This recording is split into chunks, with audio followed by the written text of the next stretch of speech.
New this morning, the bears in Colorado are out and they're hungry. Colorado Parks and Wildlife has a reminder this morning. Be aware as those bears become more active ahead of their hibernation. Yeah, that's some good advice. 9 News reporter Courtney Yoon joins us live at CPW headquarters. Courtney, not just talking about the rural areas anymore. We can expect to see more bear activity in urban areas as well. Yeah, that's right. It's Fat Bear Fall right now, Corey and Jordan. So that means anyone in Colorado, especially if you live on the Front Range, you need to be bear aware. And here to tell us about that is Kara Van Hoos. She is a spokesperson for Colorado Parks and Wildlife. Good morning, Kara. Good morning, Courtney. Thank you so much for being here this morning and sharing your wealth of knowledge with us today. Tell us, what is Fat Bear Fall? What do we need to be on the lookout for? Basically, bears are real hungry and they're out and about searching for food. This is the time of year when bears want to get their paws on as much food as possible and stuff their faces to the tune of 20,000 calories a day. They are trying to bulk up in time for hibernation or torpor. And we know this year that the natural food sources were kind of scarce, so they might be extra hungry, I guess, looking out there in the wild.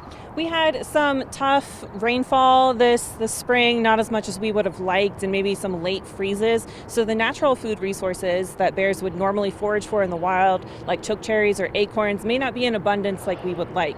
So they're probably going to come into our homes, into our cities and towns looking for food.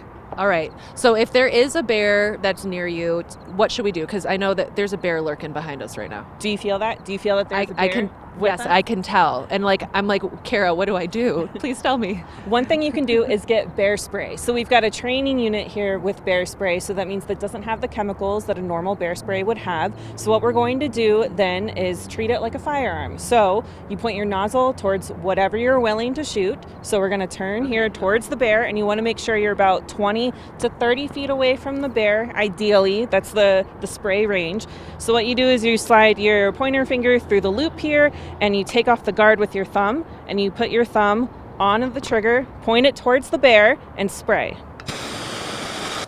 Okay, that goes pretty far. So we're probably about 20 feet away from that bear right now, and you want to be talking to the bear too when they're approaching you, when you're in their space. Yeah, if you don't have bear spray, one easy thing you can do to haze the bear or make it uncomfortable is talk to it. You could use an air horn, you can clap your hands, use pots or pans or whatever really is near you. But anything you say towards a bear will be just fine. So you want to just make it uncomfortable in your presence and really reinforce that healthy fear of humans. Okay, so it doesn't matter what tone, I don't have to speak really low or anything like that. If you want to act out something, go for it. But really, you can just tell the bear whatever you want to tell, how you're hopeful the Broncos are going to succeed with Bo Nix, maybe that's it, or how you really don't want the bear in your space.